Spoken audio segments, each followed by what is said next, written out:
Good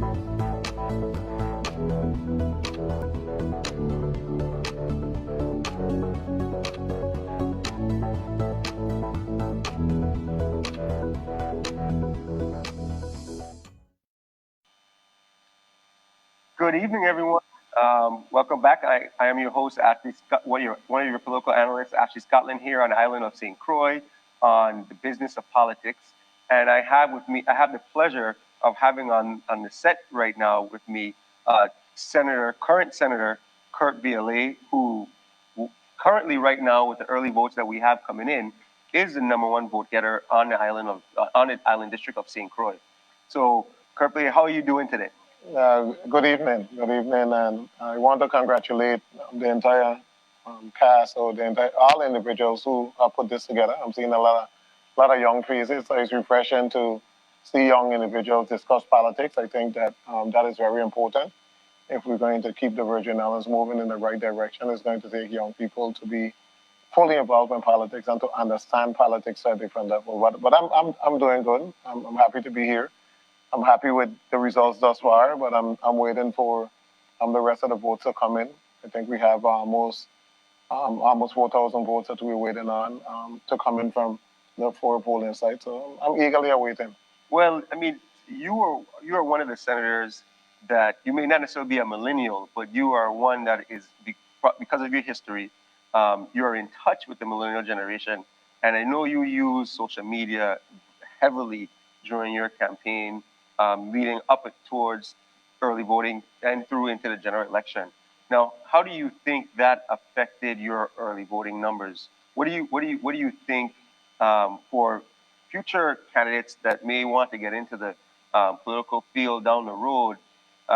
What were some of your campaign strategies in driving out your supporters to the early voting election?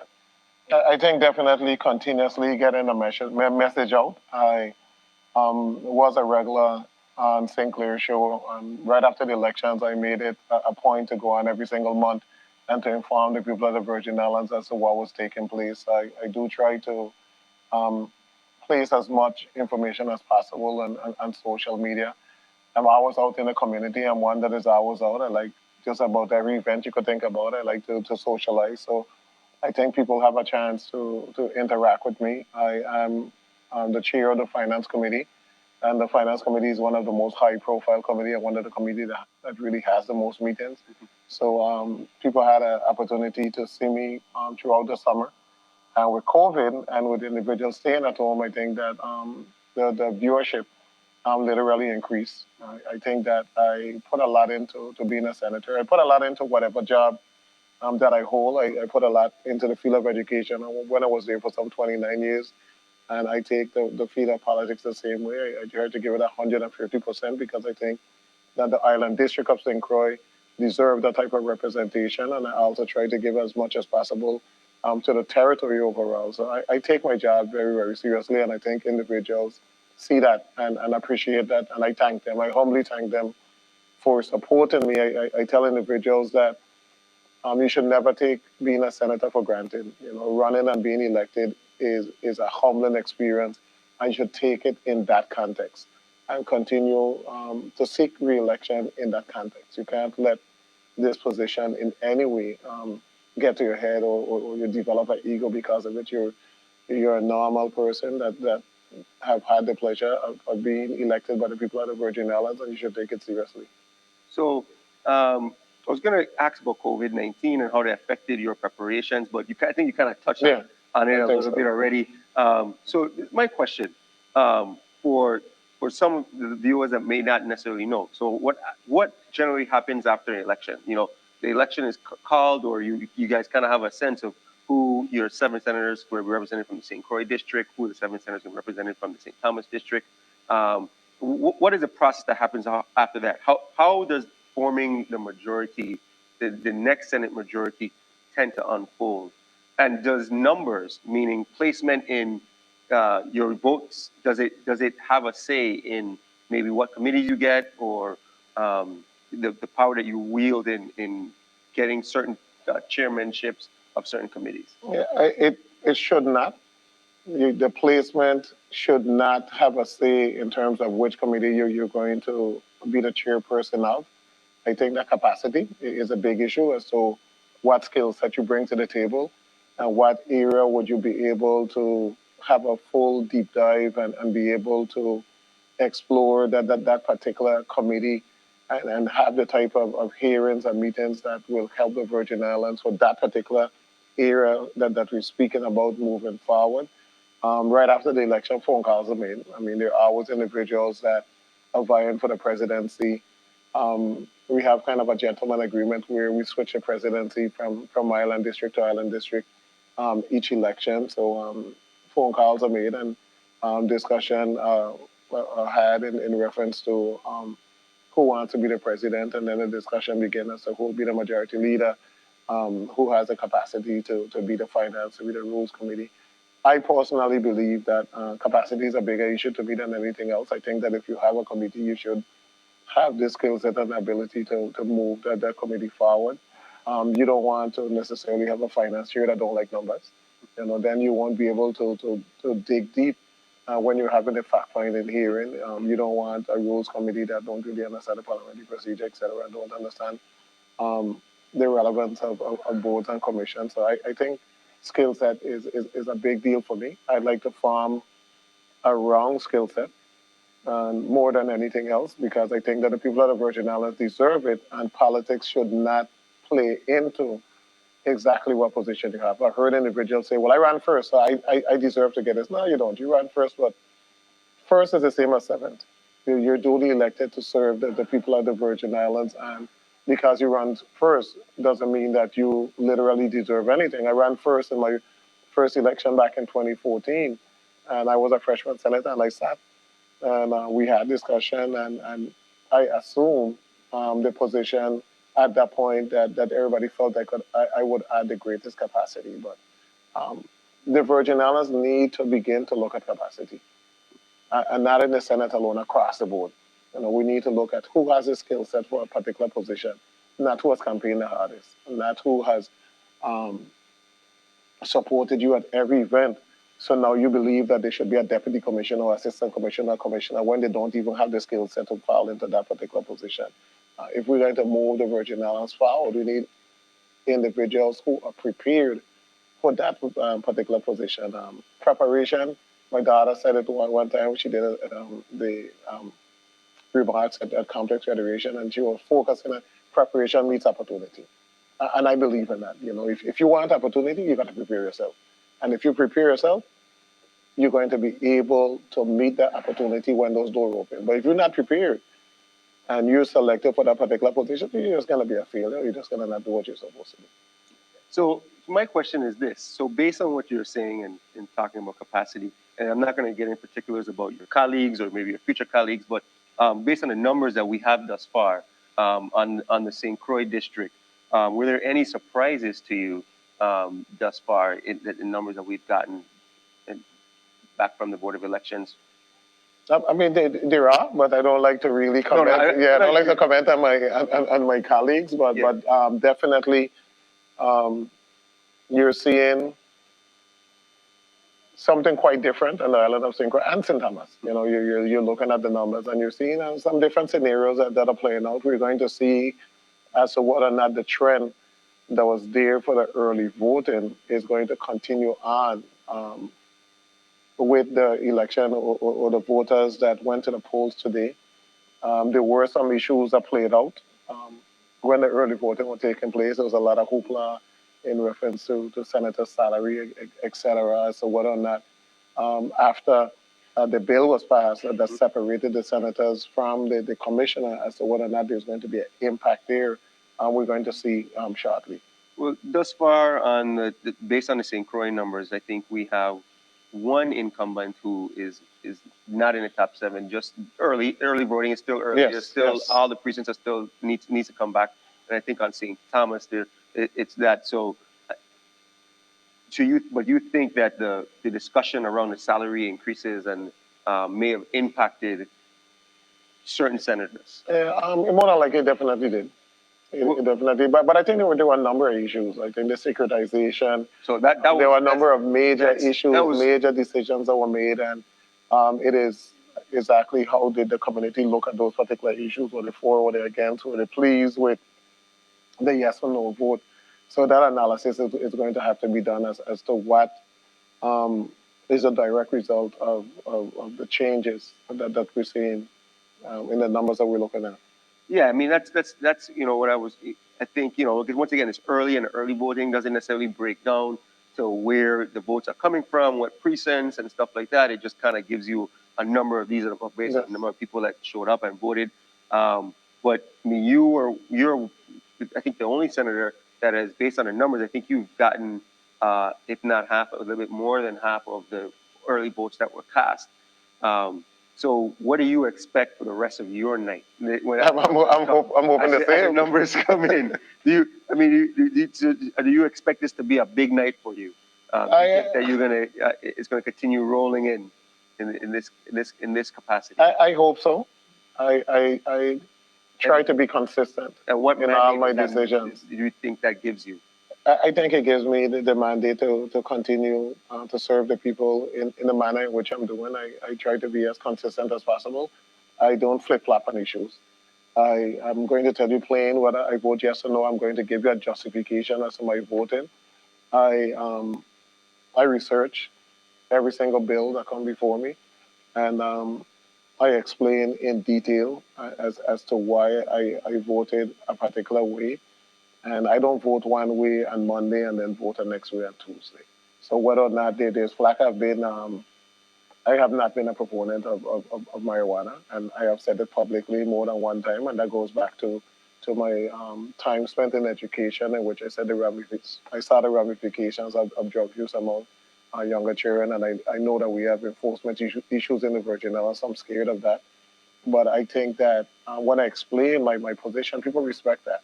But I'm not going to have one position today and then change tomorrow. I've been to some forum and some debate. I've been to Evangelical Ministers Forum, and the way that the candidates that were there with me answered were different to when they went on the next program. So because the evangelical ministers expected certain answers, you heard people like toying around the response when they had ads on the radio with a totally different position. So somebody would say, well, I'm for medicinal marijuana, I am for, I'm thinking about legalization, but I want to go before the evangelical ministers. They're saying, well, I'll look at it carefully. And I think you need to be consistent and explain your position. And I think, people so far, it's showing that you have been consistent. I thank you so much for your time. And I thank you for coming on Business and Politics with us. I thank you, and we look forward to having you as a guest maybe on future shows, taking us back to St. Thomas.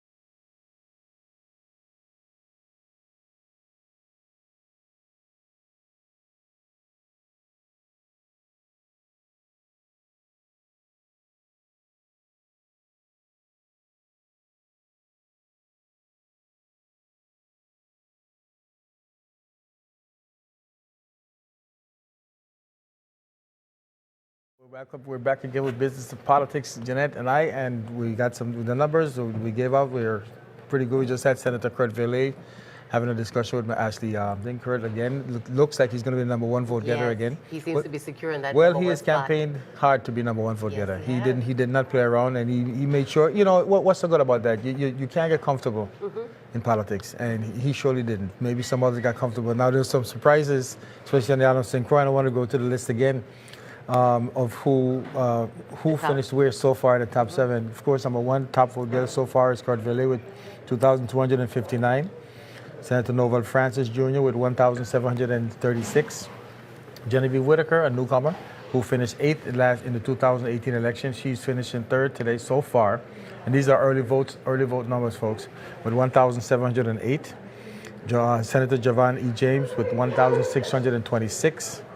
Senator Kenneth Kenny Giddens, 1,507. Senator Oakland Benter, 1,479 in 6th position so far. In 7th position, Franklin D. Johnson with 1,454. And then the 8th position is Samuel Carrion with 1,351. Senator Alison Degazan in 9th position, which is kind of a surprise, with 1,349. And former Senator Alicia Chucky Hansen in 10th with 1,197 votes. Delegate to Congress Stacey Plaskett, of course, is in a runaway, but it's safe to say Shakima, she got 326 votes. Senator Delegate Stacey Plaskett got 3,051 votes. So, and then you didn't mention the at-large. The at-large Stephen Payne, who ran unopposed, folks, he got 1,714 votes. People voted for him, but it was a foregone conclusion. But then again, you could lose it right in if people have gotten creative. So, but was there any write-in? It doesn't show on what we have. We're probably going to get that later on. There may be some other results that may have come in. We got some other races, to be quite honest with you, that we need to. Yes, I think we got those races, those results. As Board of Education at large, Board of Education St. Croix, and Board of Elections St. Croix. In the Board of Education at large, Angel Bolquez Jr. with 1,350 votes, and he ran unopposed. So, Board of Education St. Croix, the winner there was Shauna K. Richards with 1,300. Yes, 385. I mean, I'm in this district, and I know she was campaigning hard. And again, folks, this is early votes, because we still got some more votes coming in. So far in second is Emanuela Perez, 1,322. Mary Moorhead in third, 1,121. And Marshall A. Webster, 815 votes so far. I know they're working on we received a notification that they're working on the at-poll counting that's supposed to be coming in shortly. The votes from today? The votes from today. Board of Election against St. Croix, Board of Elections. In first place so far is Lisa Harris Moorhead with 1,451. Liliana Bellardo de O'Neill, 1,266. She's a former senator, by the way. Glenn Webster, who's a current member of the board, 889. And Epiphane Joe Joseph with 714 votes so far. Again, these are all early votes numbers. We're waiting for the final count, so to speak, when that comes in. And I believe by now, because it's way after 9, it's 9:30. I know all polls have been closed since 7 o'clock, and everyone should have voted by now. I think the one poll that probably had the longest line was Educational Complex based on. Can I go ahead and do St. Thomas? Sure, you can. How you forget St. Thomas? I ain't forget. I got a little date. I forget. So for Board of Education at large, again, he was unopposed, but that's Angel Bolquez with 1,937 votes. Board of Education in the district of St. Thomas and St. John, we have Kaisa Cowwood, 1,878. We have Nandi Saku, Attorney Saku, has 1,854 votes, and Eugene Farrell, 721 votes. The Board of Elections on St. John, Alicia Wells polled in the early votes, 1,770 votes, and Sheena George Esanison, 656. Board of Elections St. Thomas, Lydia Hendricks polled in 2,005 votes, and Arturo Watlington 1,410 votes. And these are persons who have run several. Arturo Watlington, huh? Exactly. Yeah. Exactly. Again. Could you give the rundown again for the St. Thomas District Senator's race? St. Thomas. Yes. So top of that line is the delegate to Congress, and that's Congresswoman Stacey Plaskett, 3,267, and Shakima George, 382. Senate at large, Stephen Payne, Senator Payne is 2,114 votes, early votes. We got to keep saying it because somebody just turning on the TV might say, we'll think it's final, yeah. The Legislature of the Virgin Islands, senators in the St. Thomas, St. John District. Senator Donna Fred Gregory, holding the top position with 2,231 votes. Senator Janelle Sauro, close second, 2,109 votes. In third position, Milton Potter at 2,105 votes. In fourth position, Alma Francis Heiliger, 1,814 votes. Sixth is Carla Joseph, 1,755 votes. And seventh place, Marvin Blyden, 1,689. That's how he fell in the primaries as well in the number seventh position. Actually, he's sixth. I think. Sixth? Yeah, he's sixth, and number seven is Dwayne DeGraff. That's correct. Yeah. Dwayne DeGraff at 1,626. Then we have, after Dwayne DeGraff, we have Senator Athniel Bobby Thomas, 1,527, followed by Senator Stedman Hodge Jr., 1,399. Stedman Hodge sat with you early on. He seemed to have a lot of things that he was working on. He was just rolling those achievements and his accomplishments and what he intended to come back with in the 34th legislature. So I'm sure he'll be disappointed if he doesn't make it. If he doesn't make it, with the votes from the election today. Okay. The general Well, election. this just in breaking news. Supervisor Fox of the Board of Elections just reported that the ballot boxes from BCB versus Super Shelter and Complex are not in as yet, and they should be in shortly. So now we're thinking that they were in, but they're not in as yet. Exactly. So we could be here. We're looking like the national election. We're gonna be here till 4 a.m. I tell you, wow, it's already 9:34. We would have expected to hear the numbers. I know Final this is numbers. Final numbers. I'm sure that the candidates are very anxious at this moment, and all I have to say, there has to be some anxious moments they have to be. because we're looking at between 7th and 10th in St. Croix and 7th and 10th in St. Thomas. It's still close. I mean, it's like 80, 90, maybe 100 votes, separating individuals, but it is very close. It is close, nail-biting close. Nail-biting and a lot of surprises. A lot of surprises. But I'm going to say, just take one moment to speak to the candidates and the supporters who don't make it tonight. If you don't prevail, there is life after politics, right? There's life after the elections. You always have to have a plan. At the national level, we heard this, make a plan, make a plan. Mm-hmm. You have to plan for these things. And sometimes it's a crapshoot, right? Sometimes you just don't know. You could have done all that you possibly could have done and still not make it. Mm-hmm. And so you have to at least pat yourself on the back and say to yourself, you ran, you were courageous enough to run, you can still be part of the process in politics or in community service. And we're still going to need, whoever does make it, we're still going to need those individuals to still work within the community to make sure that because you may not be victorious, but you had an agenda. Yes. And you probably had some great ideas. Mm-hmm. Hopefully someone will pick up on your ideas and run with them. Okay. We didn't have an opportunity to hear much about what people's platform was. I know one of the things that's very near and dear to many of us in this community is GRS. Yes.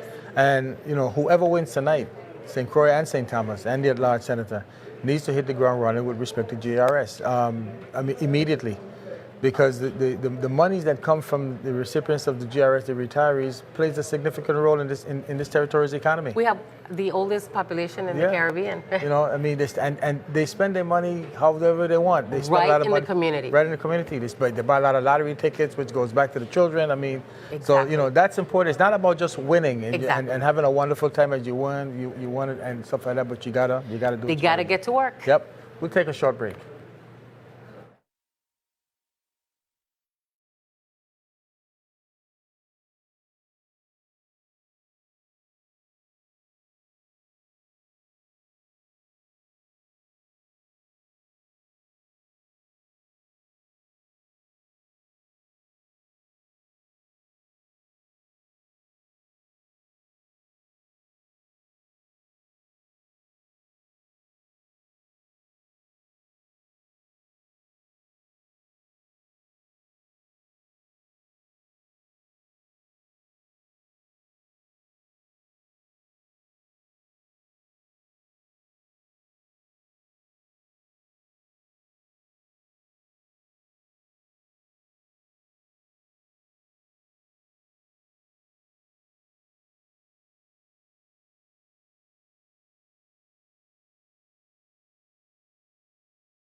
Very much, and we're back with Business of Politics, and we're here with the Honorable Senator Donna Fred Gregory. How are you doing this evening? I'm well. Yourself?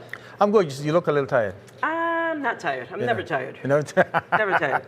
So it's safe to say you had fun today so Yeah, far. we had a good time. We had a good Now- time. It's always good to work with your team and then all the camaraderie between the different teams. I had a good time. Hard work does pay off. So far in early voting, you've done well.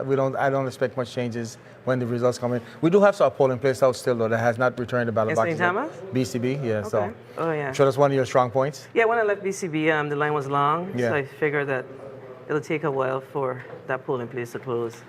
If the results of the election holds up, there you are, and number one, Donna Fred Gregory at 2,231 votes. You're some 200 votes and 212 votes in front of, I think, 22 votes in front of the next person, who is Janelle Pesaro. Woo. If the results hold up, which we expected to hold up, it's very difficult to overcome that kind of. Secretariat? You call yourself secretariat? No, okay. Well, it holds up. Again, I can tell you got me lost for words on that. Well, I would tell you, so you don't be lost for Please. words. I've worked hard. Yes, you have. Ever since I sat in the Senate from 2019, I've worked really hard. I hit the ground running to do the people's business. I'm about the business. So. I think you were pretty fair in your. And I'm a fair person. I'm upfront. What you see is what you get. And I've really, stayed focused on the people's business. It's not always easy. I've experienced some challenges in the legislature. But I think what's important as you work in that body is how you play. And you call it play, how you work along with your team members. Right. Because once you become a senator, you're part of the whole. I have a good friend from St. Croix. I think he's related to you. He always reminds me, you're only 6.7% of the vote. So you have to work with people in order to get your agenda pushed forward. So that's what I've done. So what is your agenda for the 34th legislature? I think what's important, and sometimes when you talk about your agenda, it sounds sort of cliche because the people in the Virgin Islands are very frustrated, and rightfully so. But I think my agenda is really to, have some camaraderie, more camaraderie with the senators that are in fact elected, and kind of focus on what are the things that are important to the people of the Virgin Islands. And from my perspective, the things that are really critical at this particular time is most definitely the issues that we have with GRS, and that's why I said cliche. Yeah. Because, we've heard about it, and we continue to talk about it, and we've continued to kick the can down the road. But I think that it has come home to roost. We have to face it. We have to face the issue. So we'll talk about the GRS, and then we'll talk about healthcare in the territory, and of course, my baby, education reform. Right. Absolutely. Right. Yes. And you've been working hard, and you worked hard on that in different administrations and positions and Absolutely. whatnot. So you should know what needs to be done. I think so, but you have to get people to follow you. And, sometimes folks look at me as a tough cookie, and I am. You're very intimidating, yes. Yeah, but I'm working on it because you have to figure out how to, like I said earlier, to get folks to work with you. So sometimes you have to retreat, allow others to speak up front, and then you say what you have to say and still get your way. How about that? Yeah, I agree with you. That's some of what I've been trying to do as I move forward and maneuver the process in the legislature. Okay, now Yes. we have some difficult times ahead, of course, Absolutely. with this economy, of course, with the novel virus, coronavirus, and COVID-19. We're going to have to get creative because we're not going to get much cruise ships anytime soon, I don't think. What about hotel developments and Well, but before we talk about hotel development and being creative, we have a unique opportunity. I think where we have challenges, you always have to look at opportunities, and I think we have a perfect opportunity as a result of the 2017 storms or hurricanes that pretty much devastated both the entire Virgin Islands, if you will. I was driving to that, still see some homes that are devastated. And we have about $8 billion, and we need to capitalize on that. We have a perfect opportunity to rebuild this territory in the way that we really want to see the Virgin Islands. But in order for us to do that, it takes collective work and responsibility in order for us to do that. It's safe to say that the legislature, hopefully the 34th legislature and the current administration should get together and begin to work for the betterment of this territory. In order for us to be successful as a people, both the chief executive and the legislative branch must work together in harmony in order for us to push things forward for the people's agenda. But Absolutely. there was some talk of war in the 33rd legislature with this current administration. I ain't gonna put you in the spot and say what you think is gonna happen, but you know, how do we correct that? How do we correct that though? Well, I think it's the way you start is the way you end, and I believe that. Let's just talk about organizing the legislature. I think the legislation I didn't want to say that, should be organized from the inside out. I think the last time when we looked at the legislature was organized from the outside in. It's time to organize the legislature from the inside out. And the people have spoken, and we have to make the decisions internally and then bring forth our agenda to the people of the Virgin Islands. I think that's what's important. And you were a freshman senator then, and you were able, obviously with your knowledge and how gifted you are, you were able to identify that immediately. Absolutely. Yeah. That's, as it's growing pains, and as you become a new senator and as you traverse the landscape, you recognize certain things, and that's definitely one of the things that I've recognized very, very early on. After some things happened, I realized that you have to organize. It was quite interesting. Quite interesting, but you know what? I'll tell you that quite interesting situation helped me to have a voice. So I have no regrets, none whatsoever. I know it's early because what I said is early. I still think that you're going to finish #1 in this election. What committee are you looking for next year? I haven't given that any thought. Sometimes you just have to. What did I say to you earlier? Let things flow. I mean, let me just tell you, everybody knows that my background is finance. That's what Ain't got nobody and they could beat me on that. I was going to ask you the question. Let's keep it real. But you know what? Again, we're going to allow my colleagues to determine what they want to see the legislature looking like. In addition to the fact that I've served as an executive of this territory for many, many years, as far as executives' experience in the Virgin Islands and who sits in the legislature, I'm the most experienced in that area as well. So let's see. I like your spunk. I like your spunk, the way you're bringing it up. Let's keep it real. Let's see. Let's see. No,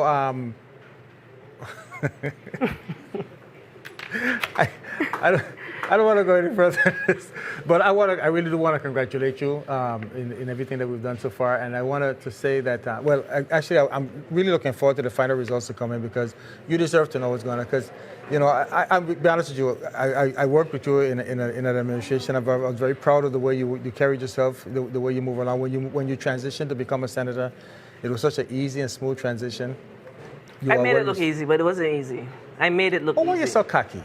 No, but I'm saying, I'm not honestly, I made it look easy. It's not an easy transition. Because it looks... Leaving from being someone who's been on the executive level, and now you are working where everybody's basically, running their own show. Yeah. So you have to figure out how to really work with those individuals to get things done. So it wasn't easy. You give a lot of kudos to your staff?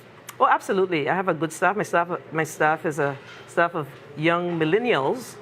Really? Yes, that's who I work with. I think, it's so important for us to grow our millennials. So my staff is a group of young folks who have great ideas and they're not afraid to bring their ideas forward. And I am very open to their ideas because I have 4 young millennials of my own. So and I know you're very proud of them. I noticed you show them off all the time. Your daughter's a doctor, by the way? My daughter's a doctor and my son is a doctor.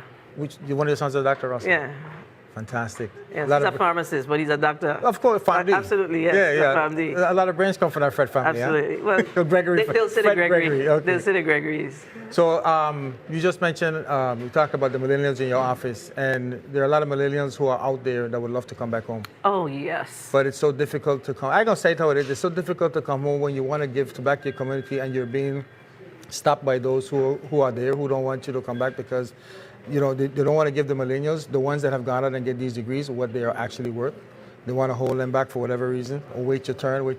So we're losing so much. I agree. Especially with technology and in education, in medicine. But we also have to figure out how we can ensure that they have places to live.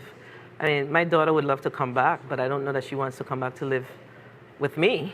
Right. So, I think one of the things that's so important, and a lot of millennials are not really interested in home ownership per se, but what we have right now is housing opportunities are only for low-income folks. They don't really have housing opportunities for middle-income folks. So that's also one of the things that I'm going to really, really stay focused on in the 34th legislature. Being that your daughter, and I'm going to talk medicine because my daughter's a doctor too, but being that your daughter is a doctor, is the territory ready for your daughter? Because Yes. there's so many things that have changed, and because I see the frustration in some folks trying to come back and they're not listened to. Again, wait your turn. But in these professions, there's not. Things change so fast. I know. But we have to. Young people have to be pushy. But I think what's important for us to ensure that they come back is we have to look at our infrastructure. We have to look at our schools. It's not only about you coming back to work. People have to know that their roads are correct, nice roads, and we have a great hospitals healthcare. where great healthcare, Yeah. exactly. So there's some things that we have to make sure that we shore up to ensure that people come back home. So it's not only about them coming back home and not getting opportunities. It's also about how we ensure that we build the Virgin Islands to be a place where our young people and generations want to be here and live here and work here and flourish here. Yes. Well, I'm glad to see that you continue to push, that people have not given up. By the fact that people are still running for political office, they have not given up, and I'm glad to see that you're number one again. Now there was in the St. Croix district 2 years ago, 2 women friends, first and second. So far in St. Thomas, you got first and second with you, and as a matter of fact, there seems to be a move where there may be quite a number of women in the 34th legislature coming out of the District of St. Thomas. Well, that's a good thing. I know I like that. It's a good thing. It is. It's a good thing. I'm gonna leave that right there. I think it's a good thing. Okay. Well, it was a pleasure having you. Well, you made it easy for me because really? Yeah, you're a good host, so you made it easy. You. Yes, I'm very comfortable with you. So thank you bring me all the way for to making me comfortable. Yes. I was fighting about coming over, but I'm glad I get. And I'm also glad to be able to interview you also, because I'm not going to call you that name that you were called the last time you were interviewed. Something about notorious. I'm not going to go there because you're not notorious. You're gifted. I'm gifted. Yes. Gifted DFG. Oh, Lord, you're gifted DFG. Thank you for being with us again. All right. Thank you, guys. I really appreciate this opportunity. And again, I want to thank the people for the continued confidence in my leadership here in the Virgin Islands. Great. Thank you.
Well, welcome back to St. Croix.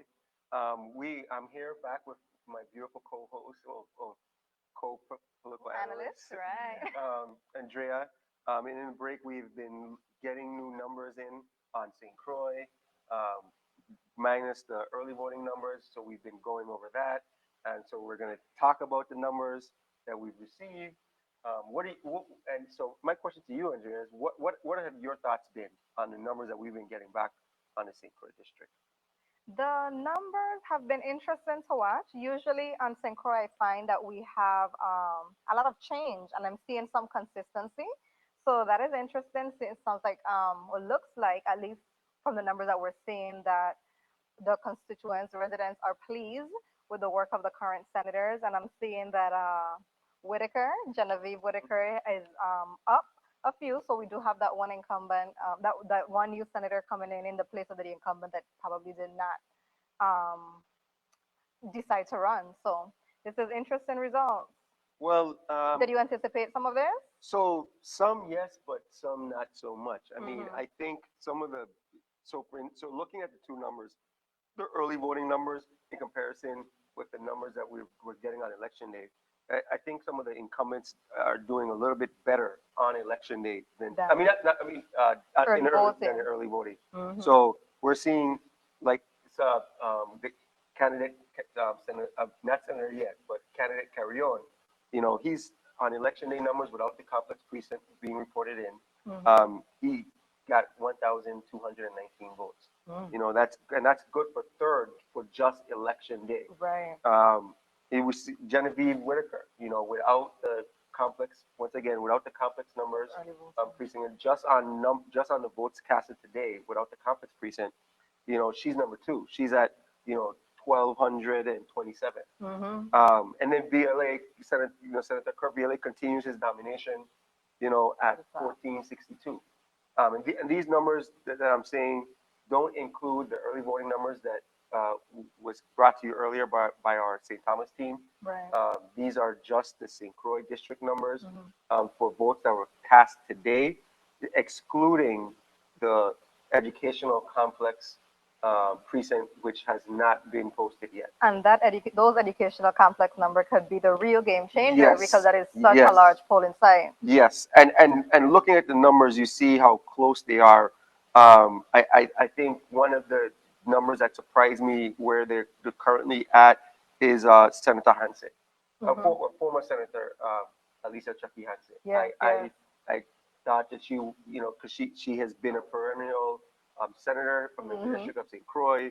Her supporters have consistently put her in. Right. And right now, based on the numbers, she's on the outside looking at. Yeah, that is something that definitely was unexpected for me as well. Just the campaign slogan altogether, Chucky is back, is just in your mind, is she is back. So I was expecting for these numbers from the very beginning where she would place a much higher. But again, complex votes are not in, so it's hard to tell. Yes, and so all these things change. It's just interesting to At least. look at these numbers, to look at the dynamics of what campaigns are saying based on these numbers.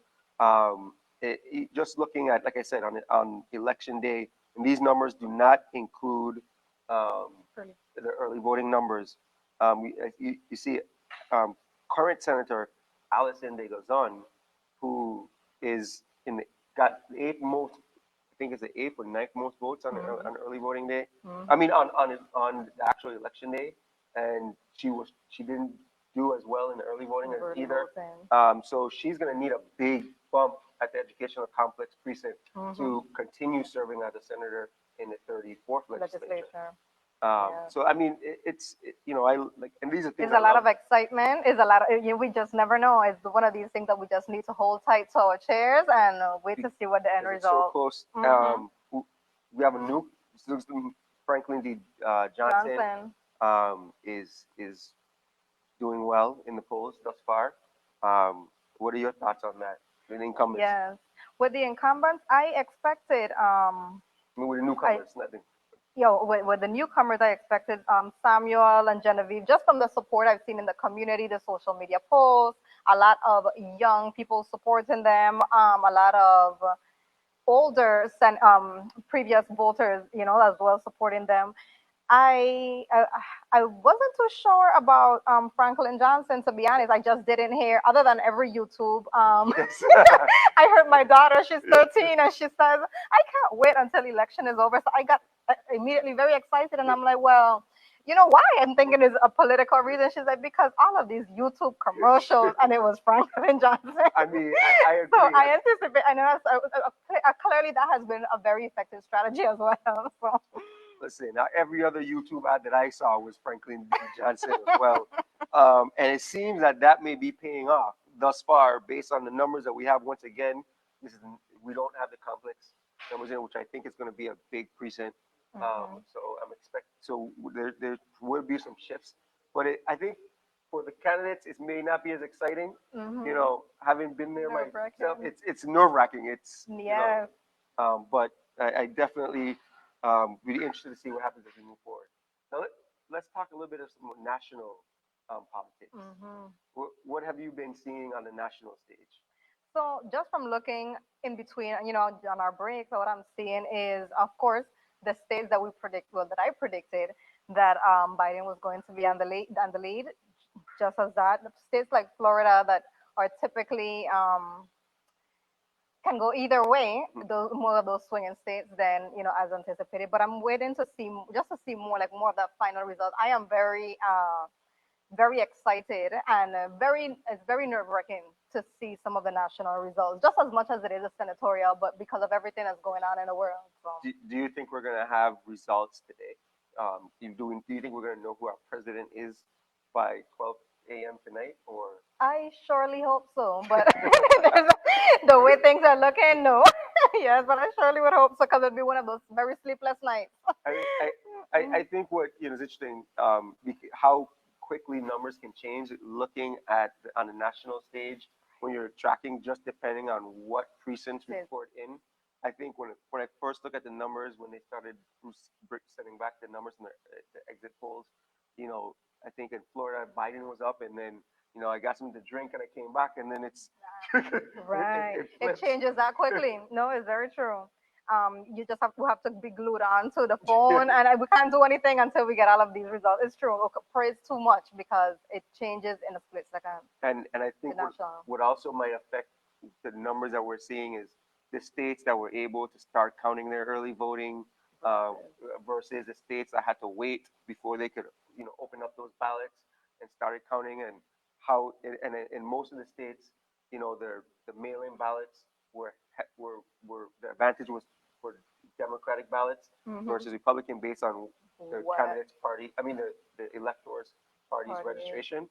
So it's going to be interesting to see what happens as we move forward on the national stage. How soon do you anticipate us getting some complete national results? I think we're going to have some results tonight, but if Biden does not win Florida, I think we're in for the long haul. Yeah. Well, we're gonna move forward and take it back to our St. Thomas studio.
And we're back. Thank you for joining us on The Business of Politics. I'm here with Derek Gabriel. Derek, tonight is certainly an exciting night. The results that are coming in have us a little baffled because some of the reporting is late due to polls closing at an extraordinary hour. And so there are still outstanding precincts that have not reported. Right. But we can report to folks what we have on St. Croix. Go ahead. So, guys, of course, as you know, the numbers are coming in. I'll just go ahead and run through each of them, starting with the delegate to Congress race. We got Stacey Plaskett, of course, leading with 5,099 votes. That is 5099. Her challenger, Shakima George, has 581 votes, 581. For the at-large seat for the Senate, we've got Stephen Payne. Of course, he has no challengers, but he is in at 2,873 votes. That is 2873. For the District of St. Croix, we've got Kurt Vialet running away with the number one seat at 3,721 votes. That is 3721. Genevieve Whitaker coming in second at 2,935, 2935. Coming in third, we've got the current Senate President, Novell Francis Jr. at 2,922. That's 2922. Coming in fourth, we've got Javon James at 2,788 votes. That's 2788. Franklin Johnson bringing up number 5 with 2,605 votes. That's 2605. Coming in at number 6, Samuel Sam Carrion at 2,570 votes, 2570. Number 6, Kenny Gittins with 2,525 votes, 2525. And we'll just go ahead and run down a few others. Oakland Benta with 2,370 votes, 2370. We've got Allison Degazan also bringing up number 9 at 2,246 votes, 2246. Alicia Chucky Hansen, 2,169 votes, 2169. We've got Michael J. Springer at 1,842 votes, that's 1842. Clint Ferris with 1,310 votes, 1310. Devin Carrington coming in with 1,304 votes, 1304. And of course, longtime senator, but who has not been in the race for quite some time, Norman John Baptiste coming in with 838 votes. Leslie, a lot to unpack there. I mean, just a whole lot of surprises.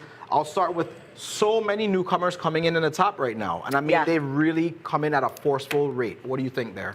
I think that, like I said in the segment before, I think voters are expecting delivery and they want it now. We live in the age of instant, we live in the age of now, and voter demands are becoming higher and higher, expectations are set higher. And so if you don't perform, like Melanie was saying, no longer are the years where you had 5, 6, 7-term senators. We're getting you out of there. And I think that bodes well for the Virgin Islands. I think that there's negatives and pluses in that you have new people coming in that aren't as experienced. And we all know, my political mentor says, government moves slowly, if ever at all. And sometimes it's good to have people with experience and knowledge of a particular issue that can drive things forward, because things don't happen overnight. But what voters are definitely showing the individuals interested in running for the Senate is, if you're not delivering, we're not going to vote for you. And I think that social media has also played a role in this election. And we see that candidates who took advantage of social media are doing a lot better. And those are some of the new candidates that you see. Now, in the St. Croix race, the difference between the 7th and 8th place is 155 votes right now. This is with 84, I believe, precincts, 84% of the votes in. So this standing can actually change depending on which precincts are out. And you can logic that the ones that are out are ones that had higher voter turnout because they weren't able to close the poll and process everything. So these results can certainly change, and we want our listeners to be, our viewers to be aware of that. The difference between the 9th and 7th place finish with Allison Degazan, who's an incumbent senator, is 278. So I wouldn't say the night is over for her quite yet, especially not knowing how many outstanding votes there are to report in. So, you know, Leslie, I've had the wonderful pleasure of spending a lot of time, especially in this campaign season, in the District of St. Croix. And what you've seen is a lot of the familiar way of campaigning, the stopping on the side of the road and handing out some of your brochures. You're seeing that pay off for some of these, the challengers, like the Frankie Johnsons, like your Genevieve Whitakers. You're seeing that consistent presence that was in the community really showing and paying off for them. You're also seeing senators, as you've alluded to, senators that may not have produced like their constituency wanted them to. You're seeing them kind of be on the fringes. You're seeing them having that struggle, being on 5, 6, 7. And of course, as you said, the night is not over. These ladies are, whether the district St. Thomas or St. Croix, these ladies are showing up strong. It's showing that we have, we're going to have a legislature full of women that are going to bring this home for us. And I can't wait to see how this is going to pan out for the rest of the evening. What's interesting for me, and it's a shocker, quite frankly, and actually signals some change happening in St. Croix, is Alicia Chucky Hansen, veteran senator, former lieutenant gubernatorial candidate, not getting in. That is actually a shocker for me. And I think that we are witnessing the change of the demographics in the voters that are on St. Croix. Looking at the demographics of registered voters in the territory, we tend to have an older population. In fact, the Virgin Islands is the second oldest population in the Caribbean, second only to St. Bart's. And even with those older voters that may be familiar with Chucky Hansen, we didn't see them come out for her this year. And that was actually a big shocker for me. It'll be interesting to see if she decides to come back. Maybe COVID affected the large events that she normally has, and that, kind of tampered down her her support. But that is certainly a big surprise for me this evening. I have to agree with you there. I think, Chucky is a very familiar voice, a familiar face, a familiar name, and not having her or having her lose a lot of that momentum by not having the large events, not being able to go out and touch her crowd, not being able to see that momentum as some of her larger constituent or some of her older constituents would have gotten out there. I think we've seen that hurt her. Whereas on the flip side, you've seen your younger senators actually make a push. You've seen Javon James really right there in the middle of the pack, staying steady. He's been one of those guys that's been active on social media, been on the radio, trying to really get his name out there, let you know what he's done from a legislative perspective, how he's really pushed this forward, and I think it's paying off. Well, you have to be agile in this age of COVID. There's no question that individuals that campaigned this year had to transform themselves in the traditional way of campaigning that you may have seen with a Chucky Hansen or even a Senator John Baptiste, which is a former senator, multi-term senator from St. Croix with a large following, especially with individuals from St. Lucia, which is a built-in voting bloc on the island of St. Croix. You don't see individuals like that performing so well, which signals to me that they have to transform themselves almost and reintroduce themselves to some of the newer voters that are in the community. Because, I was thinking this year, we were talking about Hurricane Marilyn, which is 25 years ago now. Think about that. Hugo's 30 plus years ago now. And you think about the average 18-year-old who wasn't even alive then. Right. Or the average 25-year-old, only 30-year-old who was, 10 years old when some of these people were in the legislature. I remember in 1998 coming back home and Senator John Baptiste was a senator back then. Right. That's 22 years ago. And so some may have taken for granted the fact that you have to transform yourself and reintroduce yourself to the community because the voting population has changed significantly. Yeah, I think that's a great point. And it's all about really getting to the mediums that touch your base, right? And really finding out how to touch your fringe voters, how to get them, bring them in your fold. How is it that you can reach out to them? And I think, as you've said, we've seen the senators that have been able to be agile, be nimble, be quick on their feet in their campaign. It's paying off for them. Well, what's interesting is we do not have St. Thomas results as yet. Not on the same level that we have the St. Croix results. We still have only early voting available to us as yet. We're checking the Board of Elections website. Board of Elections, I will tell you there needs to be more uniformity in how your data is presented. I am a big data person and I've done this all over the country. And when reporting these results, it's really important that you get it right and you get it accurate and that it's uniform. One of the things that we witnessed tonight is that in St. Croix, for instance, they did a great job. They reported their results in the order of finish versus on St. Thomas where the user has to sort and kind of do some mathematics to find out who's in first, second, third place. For the media especially, if you want us to report accurately, you have to have that information uniformly because if not, it leads to errors. And you have candidates that have put a lot of time and money and effort into this. Reporting the wrong information could give somebody a heart attack, literally. Leslie just said they're trying to test our math skills, make sure we're on top of it, make sure, we graduated and earned our degrees. I know Miss Brady wouldn't have let you pass, graduate from All Saints if you didn't have your math skills together. So tonight we're, it's really an exercise in patience, but also an exercise in stamina, right? You don't want to get out there and tire yourself out, worry yourself out so much that you're not able to really, continue to galvanize your supporters, making sure, and there's still absentee ballots out there to be counted. Correct. And I'm sure just with some of these margins that we're seeing, you're going to have some of those that are just on the fringes again, really holding on to that hope. And absentee, as you mentioned, we are not quite sure of how many outstanding potential absentee ballots. Absentee ballots have until 10 days to return back to the territory as long as they're post-dated by election day, by today. And I was saying on social media a couple of days ago, it almost looks like Donald Trump took a page out of some Virgin Islanders book in that. And this is a thing that's been a pet peeve for me. And I honestly have watched how we have participated at less and less rates each subsequent election year since 2010. And looking at these results today, I think we're going to probably be just below or equal to the 2016 results, where you're seeing nationwide there's actually been an increase in participation. We've been decreasing in the Virgin Islands. And that has been because of individuals who have been very diligent in working in the media to discredit the election system, to cast a lot of doubt in the people that are running it, to cast doubt in the results. And some of it was simply because they didn't win. Just like Trump has been very frank about, if I don't win, it's rigged. And I that sounded like, you know, some of the callers to my radio show that we've had over the years. It's a very dangerous precedent to set.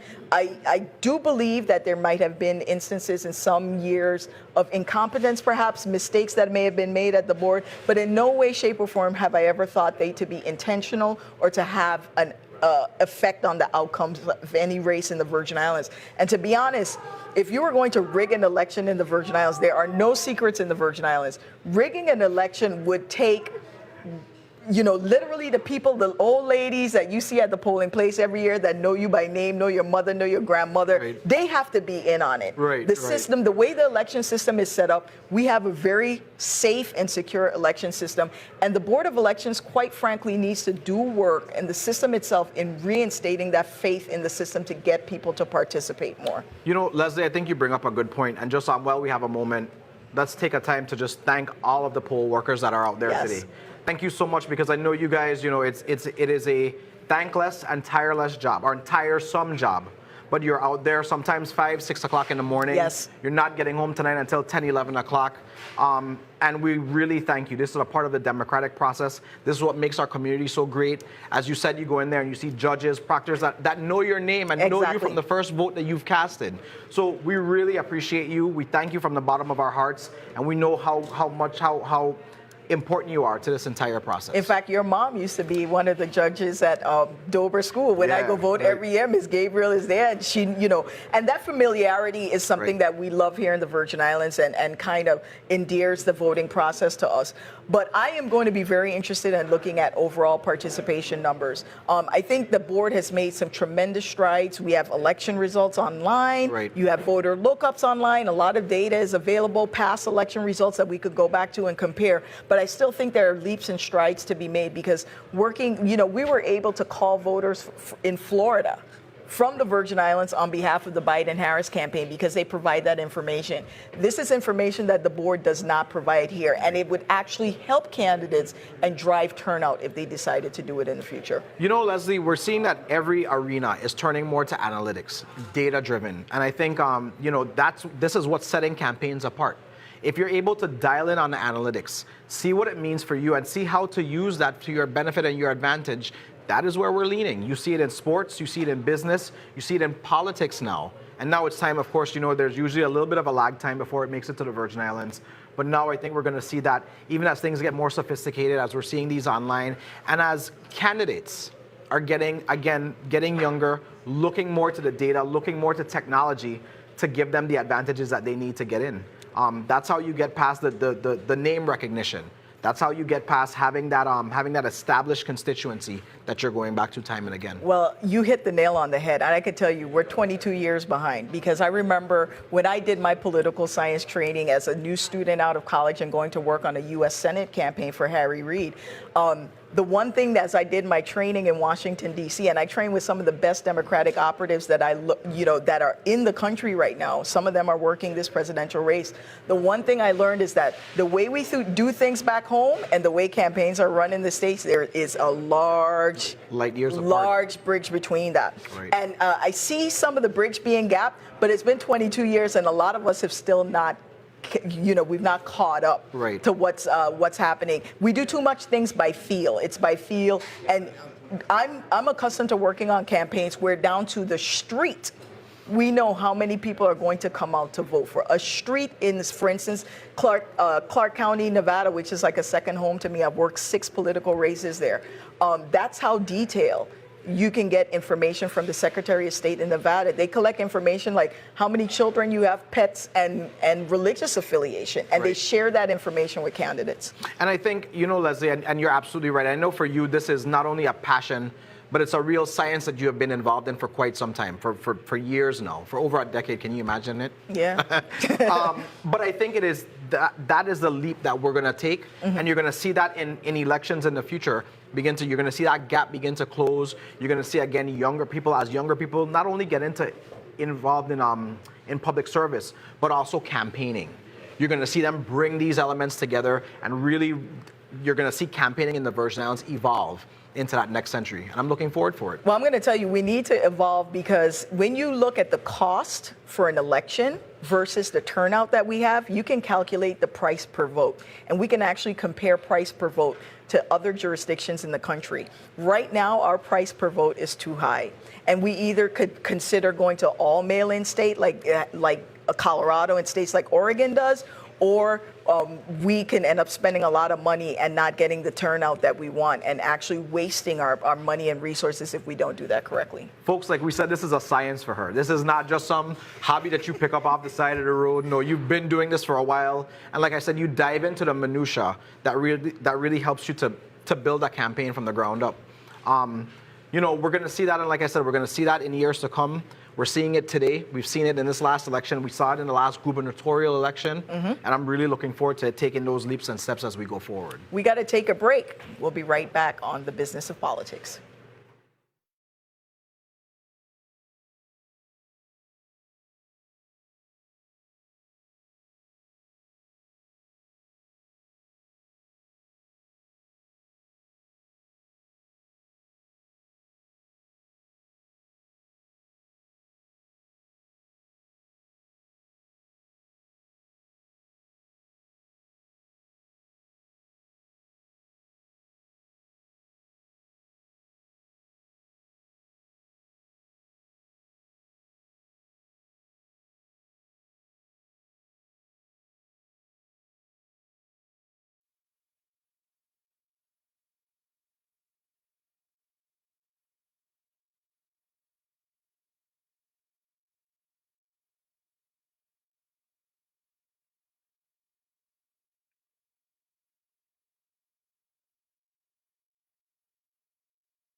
Good evening again. I am Andrea Shillingford, and I am here with the awesome Carolyn Fott, Board of Elections Supervisor. How are you this evening? I am fine. Thank you. Thank you for asking. Energized and still ready to go. Energized. After traveling to 3 islands, you're still energized. That's correct. What a trooper.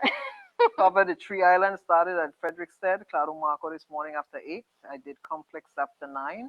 Then I went to airport, caught a 10 o'clock flight to St. Thomas. I did UVI and Charlotte Amalia, and then I went to St. John. I did Julius Sproul, and then I came back and did BCB and went back to the airport for a 5 o'clock flight to be here for 7. Then back here, energized and looking like you just got out of bed. That's Nice, great. In Dunstans and then Canagator. What are some of the differences that you've seen between the 2 islands, or between St. Croix and St.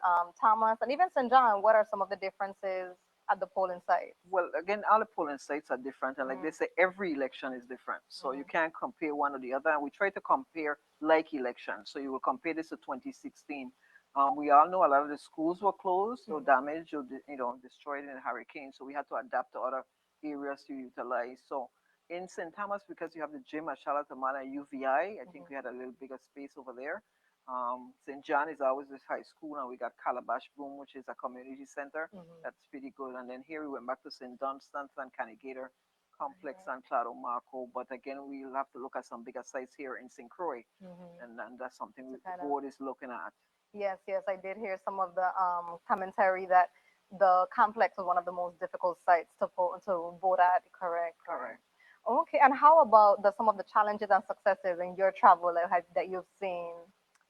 Well, for us, there's always room for improvement. Like I said, with every election, we did learn from the primary about trying to do our absentee process and make sure we get the ballots out to the folks in a timely manner. And so we've been getting a lot of good feedback on that. That the absentee ballots were received on time. And so far for St. Thomas District, we got 1,078 ballots that were sent out, and we have 717 that were received. So right now, that's at 67%. And in St. Croix, we had 675, and this is as of last Friday, between Friday and Monday. So we still had people picking up ballots up to yesterday and today. 419, so we're 62%. So we've seen that the return rate is pretty high. And again, we compare with what's going on nationally. Right. But so far, the Postal Service has not hindered the return of our ballots. Our ballots, awesome. And when do we start counting the absentee ballots? Hooray, we start tomorrow at 3:30. So we start counting on the 4th, we count on the 7th, and we count on the 12th. And all of the times at 3:30 in the afternoon. Okay, great. So your work is still not over. You still have a lot more to go. Correct. Up until 10 days after the election, when the board certify the election and the board submit their report to me. So really the board is members of one's going to be counting, and they just submit the report to me at the 10-day. But the staff works along with the board, and we make sure that, everything is in place for them.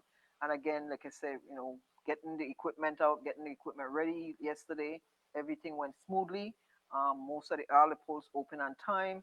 I know you heard about the long lines, and we try to adjust to those lines by sending out more equipment and trying to adapt as we go. So it's a learning process, and we know what to do for the next election.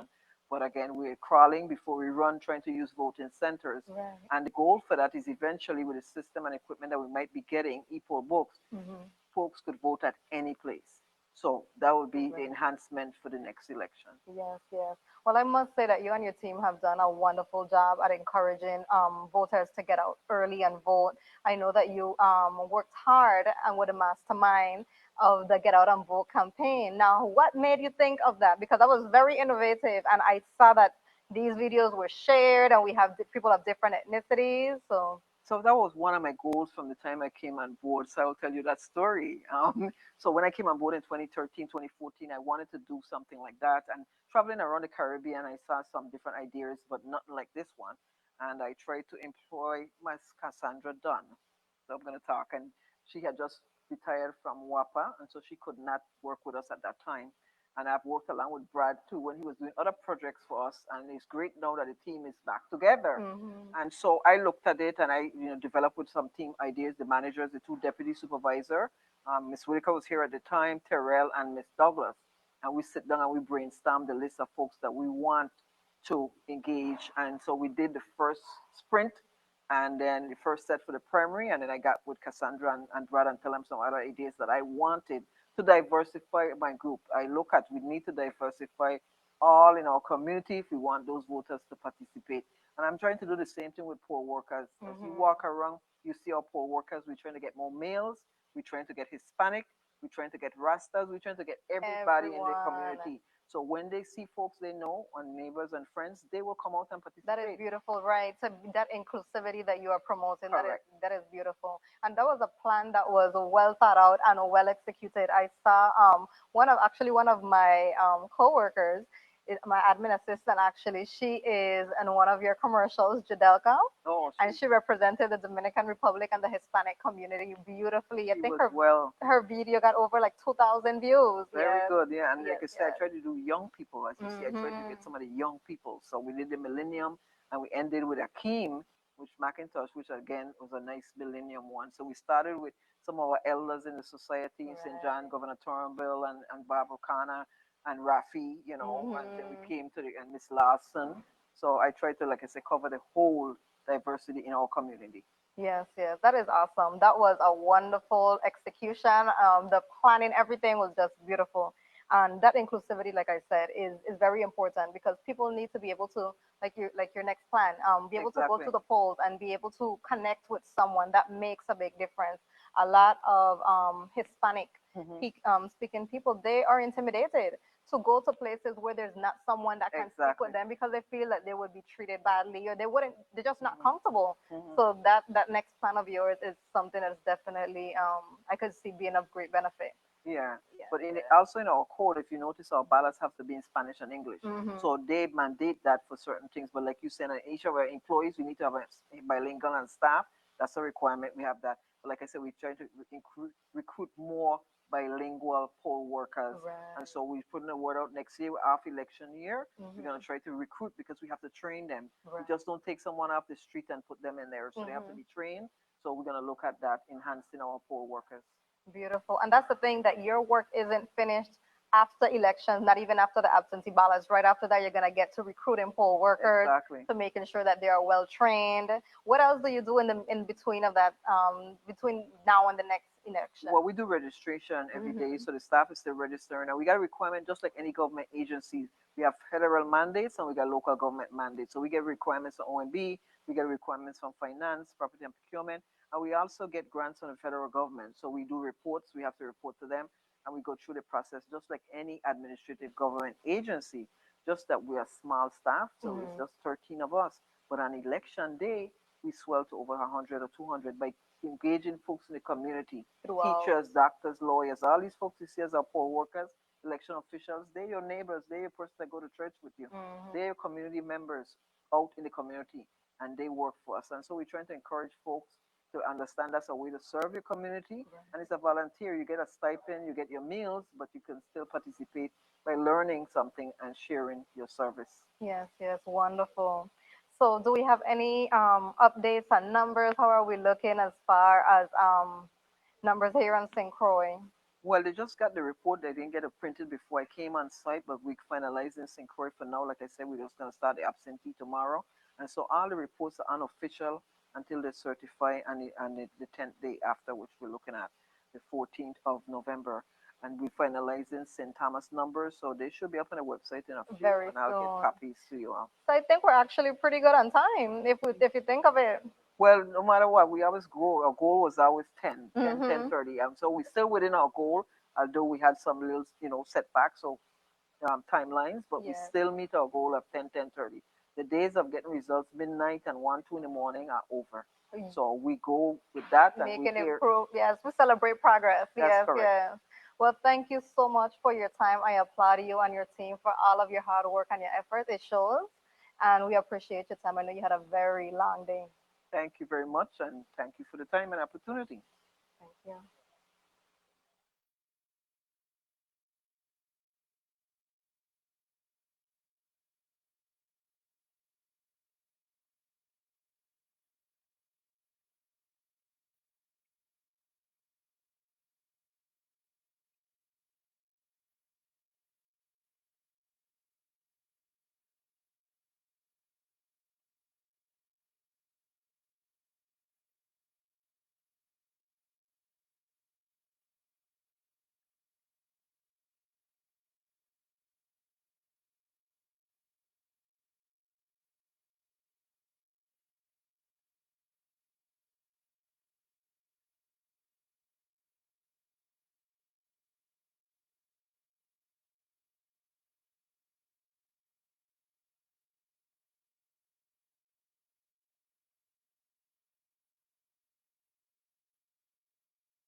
Welcome back, everyone, to the Business of Politics, Election Night 2020. And now we have the privilege of spending some time with, it seems like it's soon to be Senator Milton Potter. It seems that way, right? Because I think the numbers have you pretty secure there. How does it feel, to be in this moment right now for you?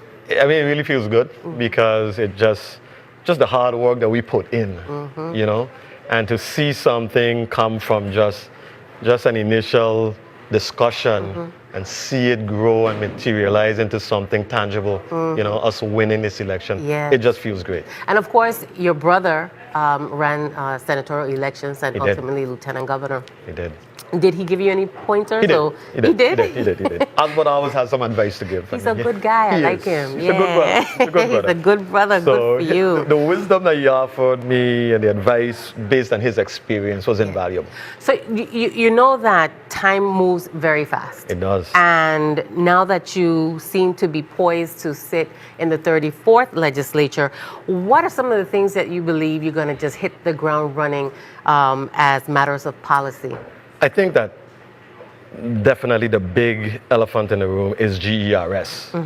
The loss of GERS would be devastating, not just for the 8,600 retirees, but just the funds, the loss of GDP would be critical. Yeah. So I think that is something that we must focus our attention on, finding some viable strategies for at least extending the life of the system by at least 5 years while we figure out a more permanent long-term solution. So do you believe the warning that in January or February we'll see a 42% cut as the retirees? I don't believe that. I mean, I know that from an accounting perspective, that is what is recommended. Sure.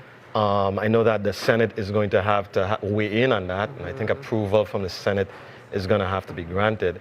So I think we are going to have to move heaven and earth to identify some dedicated, reliable revenue stream to at least tide us over for a few years. I know that retirees, just along the campaign trail, retirees are stressed out. They are. COVID-19 is stressful enough, but just the thought and the idea of losing 42% of an already, and some persons retired when they were making $15,000, $14,000. Right.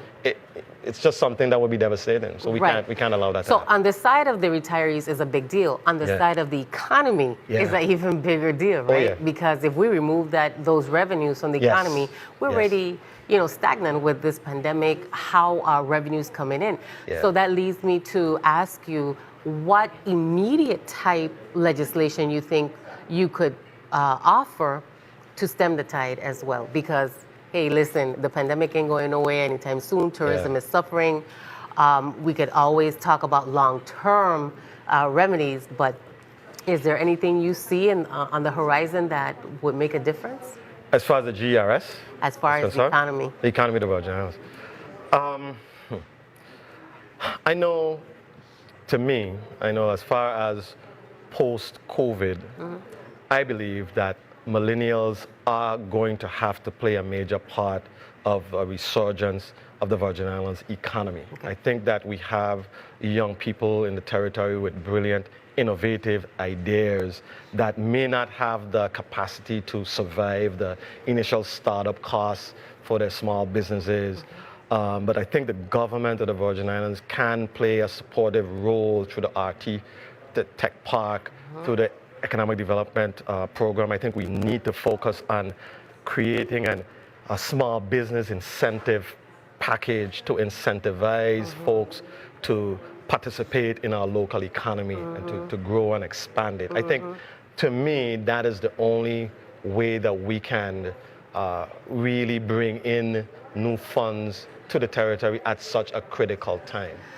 Talking about families, talking about young people, we know that we're plagued by gun violence and violence altogether. And it seems like it's wiping out a whole segment of our population, of our young men, So who's going to be there for our young women? Parents and families. I was huge on this violence and as a public health, and I try to sell it to people like, listen, if you don't care about these young people, care about your pocket, because it affects the economy as well. So, what are your thoughts about this whole thing, stemming the rising tide of violence? I think you hit the nail on the head. Gun violence right now is becoming a public health issue.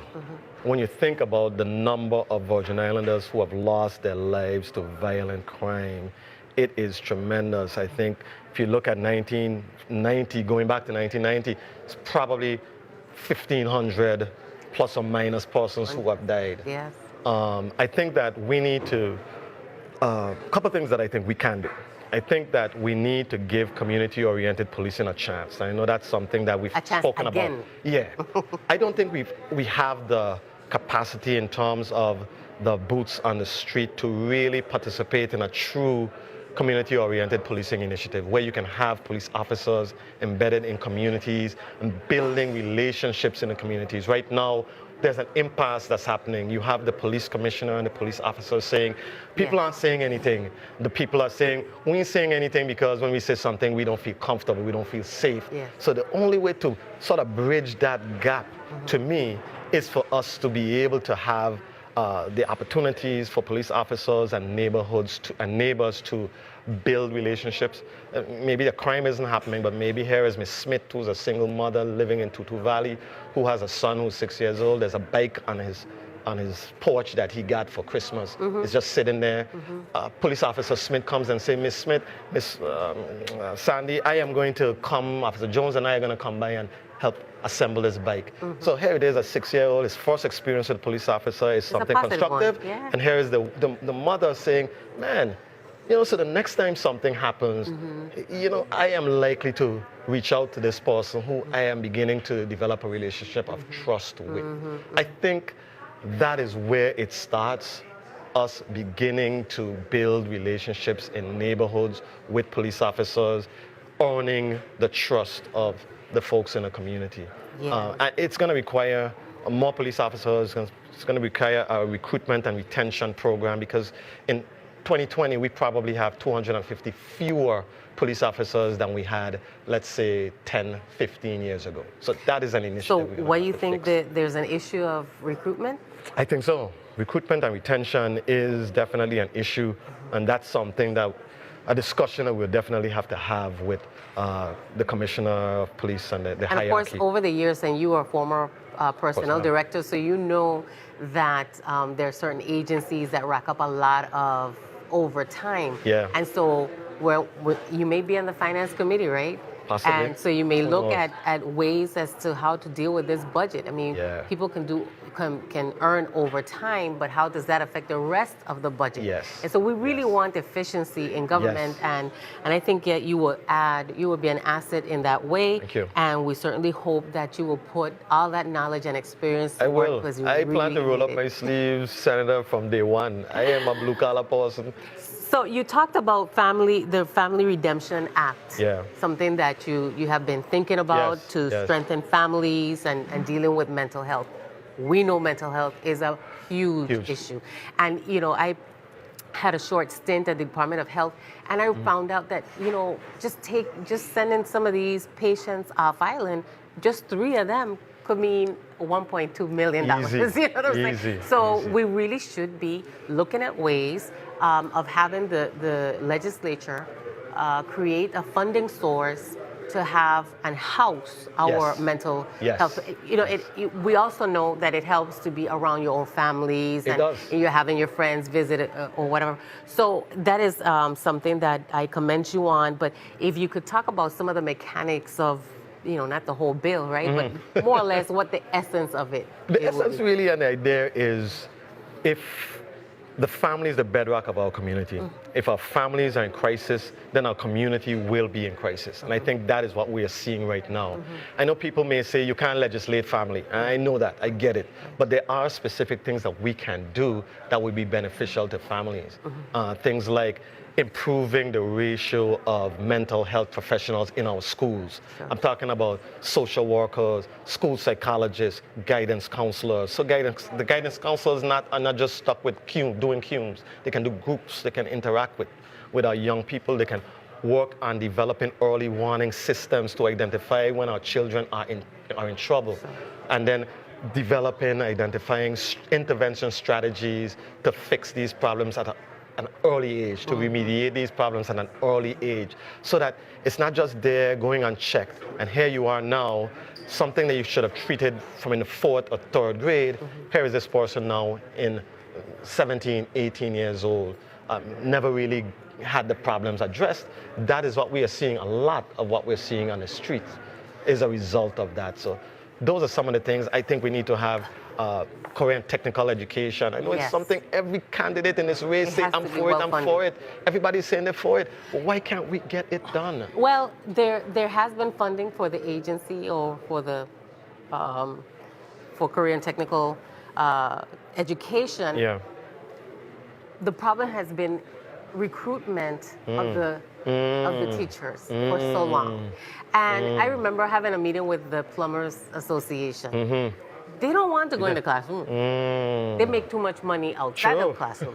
Try finding a plumber. Try finding an electrician. I paid a plumber to fix a dripping faucet that I wish I Exactly. could have done, but I don't have the training. And Big so money. we need these types of professionals, do. but who's going to teach them? And so right now, the median age of these electricians and plumbers is just like the median age of the farmers. Exactly. 60 something.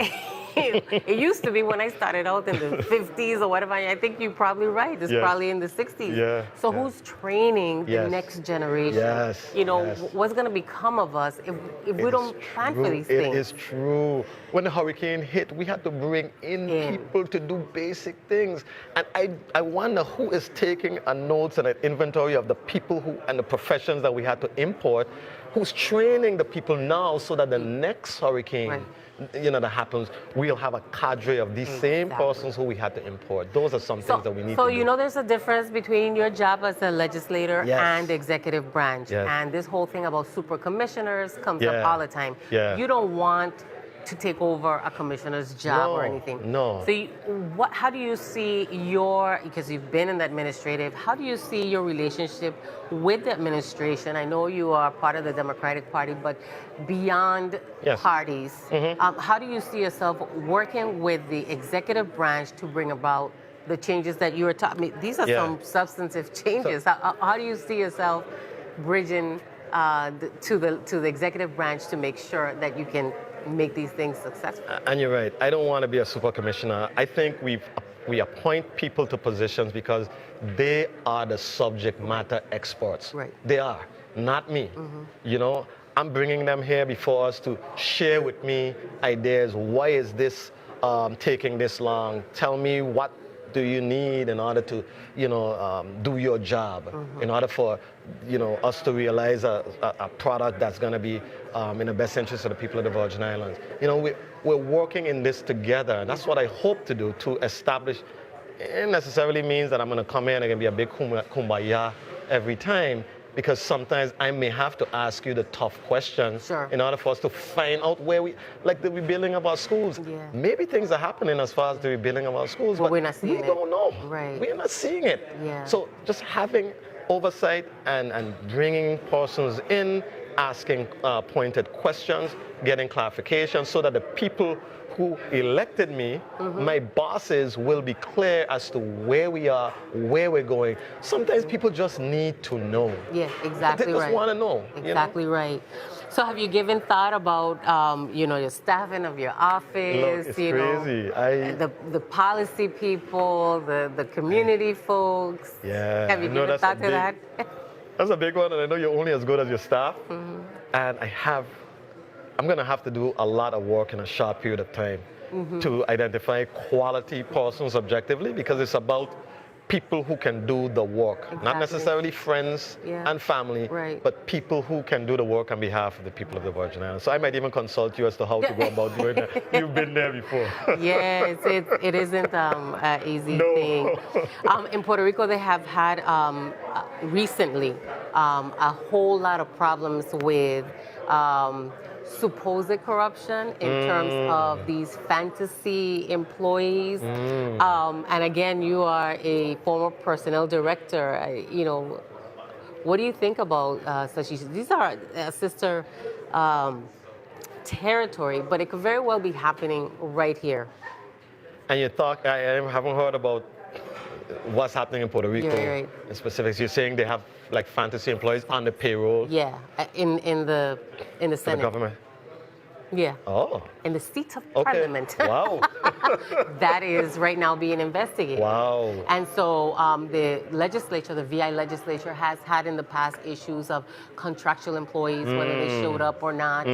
These are things that, you know, can make you unpopular Yes. if you are a senator and you start digging in. Yes. But being but being popular is not what being a senator is all about. No. I am being told that we have to cut this You short sure? because it's been so great.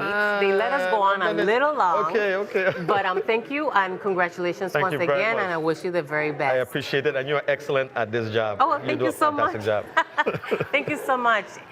So, it goes to St. Croix. Oh, we're taking a break. Okay. We have worked so hard. We are due a break. The Business of Politics. I'm Jeanette Millen-Young.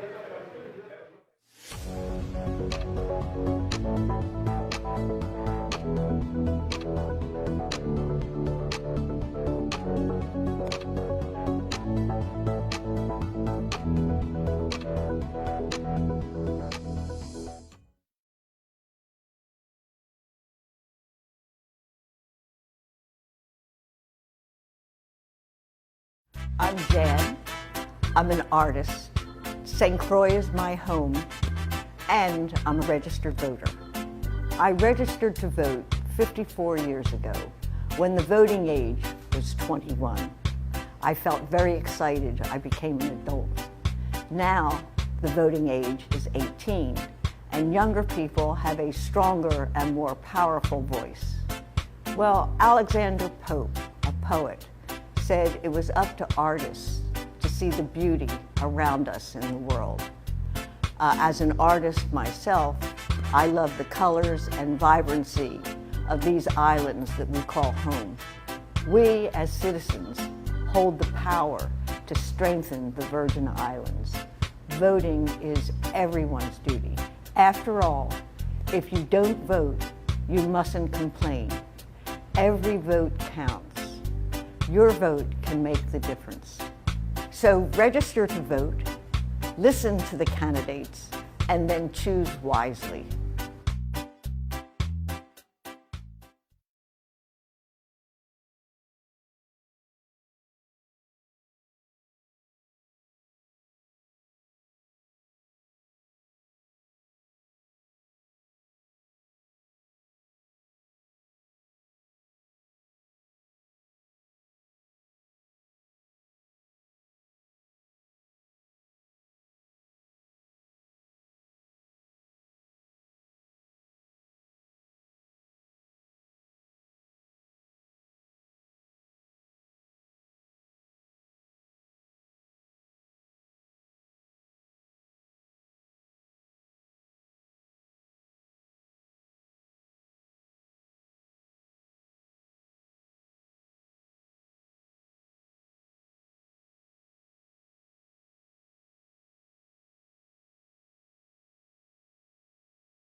We are back with the Business of Politics, and we do have some results, the final results from the St. Thomas District.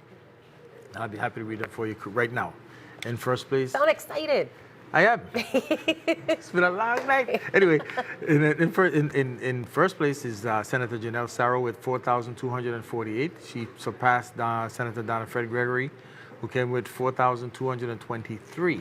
That's only 25 votes behind. In third place, Milton Potter with 3,931. Carla Joseph in fourth with 3,587. In fifth place, Alma Heiliger with 3,572. Sixth place, Marvin Blyden took a substantial drop this year, 3,565. And Senator Dwayne DeGraff with 3,066. So the St. Thomas, this should be a happy moment for a lot of people. So there's been a few changes. We have Milton Potter, a new one. Carla Joseph, a new one. Alma Heiliger, a new one. So how long, my memory doesn't serve me tonight. 4 women in the St. Thomas, St. John You tell district? me. As a matter of fact, I was supposed to walk with my legislative book that I had to look through. I'm going to have to go in that book and see when was the last I don't time. think we've ever had it. I think we've had, the most we've had was 2. In St. Croix, I believe you've had many women, but this is at the same amazing. time. This is amazing. This is a tremendous message, actually, that's being sent by the District of St. Thomas. And normally, I mean, you go back and historically, normally St. Thomas don't make much changes. You usually leave the legislature in order for something to happen, or there's one Give one them person. a chance. But when you're talking 3 brand new faces that finished 3rd, 4th, and 5th, Yes, that's amazing. it is amazing. Yeah. I agree with you. The Democrats, I see, well, we're still holding our own as far as got 1, 2, 3, looks like 4 Democrats in the District of St. Thomas. We're still waiting for the finals for the District of St. Croix. I don't think there's been much change there, to be quite honest with you. Just again, there have been some major surprises. Well, maybe they weren't major, because obviously they weren't major with respect to the voters, because they voted how they felt was going to vote. Senator Alison De Gazan is not going to be there any longer. Right. Senator Benta, he's behind. But we don't want to I don't want to say too much, because I want to see the final results. So that you can get the final results. So. But certainly the pandemic really shook things up, and those who were creative and got the word out, those who had accomplishments and were able to articulate those to the voting public, they got back in. It wasn't about name, so much about recognition. Certainly on St. Thomas, you have Carla Joseph has run before. Right. She probably learned some lessons. Alma Francis Heiliger has run several times. I was wondering when was she ever going to get an opportunity to serve? Exactly. Yeah. And our people really do think about, well, you know what? Let me give her a chance. Let me give her a chance. And, so she has been in the institution working as an employee for many years, as had Senator Bobby Thomas. Certainly, we hope that she took notes, and that when she comes in January, because it seems like her position is pretty secure, Looks like it's pretty that secure. she hits the ground running. Yeah. Like, we don't really want to hear as voters anymore what we're going to do. Right. At this juncture, we talked a lot tonight about GRS. You got to sit, you got to talk almost every week. Yes, you do. About GRS. How are you going to deal with this? How are you going to talk about measures that will bring in some revenue into the territory? Right. How are you going to do this? If you're not working together, if you're not talking, it's not going to happen. It's not going to happen. But as I'm looking at the results again, you realize there's only 6 votes separate 7th from 5th between Dwayne DeGraff and Alma Heiliger. Now, she's pretty safe with respect to who ran 8th and 9th. I don't think they can overcome that deficit. That's a little too big. But she has 35.72. Marvin Blyden has 35.65. And no, Dwayne DeGraff is behind. I mean, I'm sorry, it's closer between 5th and 6th, not 5th and 7th. 5th and 6th. So that's significant. And as the majority leader, Senator Blyden had an opportunity to be heard, to be seen? Was he heard and seen enough based on these results? Obviously not. You know, he had a majority that was they were a majority, but were they working together? That's a good question. It is. You know, It and is. but again, we're gonna go back to come January after swearing in. What are you gonna do? Yeah. You know, you're gonna kick like someone saying, are we gonna continue kicking the can down the road to GRS? I heard, you know, Senator-elect so far, Milton Potter was saying, you know, find some solution to at least give us 5 years to work. You know, Right. to keep it going 5 years. Yeah. And that's Stopgap measure. stopgap, and that's gonna put, to hear that kind of talk is gonna put the retirees at ease. Yeah. Because, you know, this is November, and we're talking a 42% cut in January, and nobody wants to hear that. No. You know, nobody wants to hear that at all. That's a very difficult thing to do. So as we wait for the results, it's 11 o'clock. Let's turn our attention a little bit to the national level. We saw that Biden has already lost Florida, and but it's a close race. But he started winning Florida in those counties. I don't know what happened. Florida's a very difficult place. You have certain places that are heavily African American. They have places that are heavily Latin or Hispanic. The people from Puerto Rico have moved. A lot of them have moved to Florida since. Yes. But from reports that I saw, they were mostly heavily supporting Joe Biden. But there's not enough of them. Now, I don't want to say, yeah, well, how am I going to sound? Am I trying to pick sides? Yeah, I want Joe Biden to win. There's no question about that. But the other areas now, like Michigan and Pennsylvania and stuff, areas that he desperately needs figuring out. But I think the Electoral College is pretty close. It's like Biden has 129 and Trump has 109. So it is close. It was projected to be a close race. You know, some folks are thinking it's going to be how should I say, a landslide. You'd be surprised how many people love Trump. I don't think that is a given, but I certainly hope so, just like you. And we're not here to pick favorites, right, as the host of the program, but we can see the outlandish type of behavior that the current president has had. I can't take that no more. I'm sorry. We need role models in those positions of leadership. And not only that, I'm not going to say this again. So I'll say this publicly. The racism that has come out, where folks are not afraid to call blacks the N-word anymore. You know, you pull you over, you get out of this neighborhood, and I mean, we have gone back to that. Have we really gone back to that?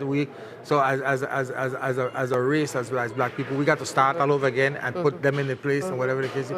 It's gonna create a serious division in America. And how do we? Not we per se, because we're a small place here and we're pro-black, so it's gonna be very difficult to bring that kind of mentality here. And if you do, it's gonna create a lot of problems. But what about it? But what about our children? And what about children? A lot of our children graduate, they leave the Virgin Islands, don't come back. So our sons and our daughters are living in peril in the States. And I'm concerned because I have 3 sons in America, and I always tell them to be careful about what's going on.